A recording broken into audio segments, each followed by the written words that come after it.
hello and नमस्कार welcome जनाइছো मोर अन्य এটা ভিডিঅ'লৈ য'ত লগ পাম আজি আমাৰ হাৰ্টথ্ৰব জুবিন গাৰ্গক সো চাওঁ আহকচোন কেনেকৈ লগ পালে মোৰ যে এটা বহুত ডাঙৰ আশা আছিল এদিন জুবিন দাক লগ পাম সো আজি ওচৰৰ পৰা পাই গলো আহি চাইছো জুবিনৰ গাড়ীখন আমি তাতে ফটো মাৰিলো চালো তাৰ পিছত ওপৰলৈ উঠি আহিলো য'ত আছিল জুবিন দা এই যে ৰৈ থকা সময়খিনি মই কিমান যে এক্সাইটেড আছিলোঁ নহয় মই আপোনালোকক বুজাই দিব নোৱাৰিম কিন্তু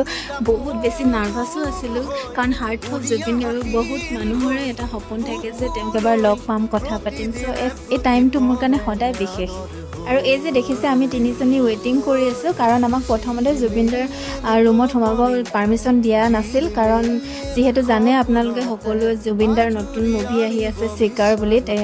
তেওঁ তাতে শ্বুটিঙত আছিল চ' তাতে অকণমান শৰীৰৰ অসুস্থতাৰ কাৰণে তেওঁ ইয়াতে ৰেষ্ট লোৱাৰ কাৰণে আৰু ডক্টৰ চেকআপ কৰাৰ কাৰণে আমাক পাৰ্মিশ্যন দিয়া নাছিল যদিও আমাক জুবিন দাই বিমুখ নকৰিলে কাৰণ আমি বহুত দেৰি ৱেইটিঙো কৰিলোঁ কাৰণ আমাৰ ইমানে এদিন লগ পোৱাৰ মন আছিল যে হাৰ্টথ্ৰব জুবিন গাৰ্গক লগ পাওঁ আৰু জুবিন দা এনেকুৱা মানুহে নহয় যে যোনে কাৰোবাক বিমুখ কৰিব চ' লগ পাই গ'লোঁ ফাইনেলি আৰু কিমান যে ফূৰ্তি দেখিছে আপোনালোকে মই একদম জাপ মাৰি দিছোঁ মানে ইমানেই ভাল লাগিলে লগ পাই দাদা ইমানেই ভাল মানুহ হয় আৰু দাদা সদায় সুস্বাস্থ্য থাকক আৰু সদায় আমাৰ কাৰণে কাম কৰি যাওক তাৰে আশা কৰোঁ বহুত ভাল লাগিলে চ' থেংক ইউ ছ' মাছ ভিডিঅ'টো লাইক কৰিব ভাল লাগিলে শ্বেয়াৰো কৰিব আৰু কমেণ্ট কৰিব নাপাহৰিব বাই বাই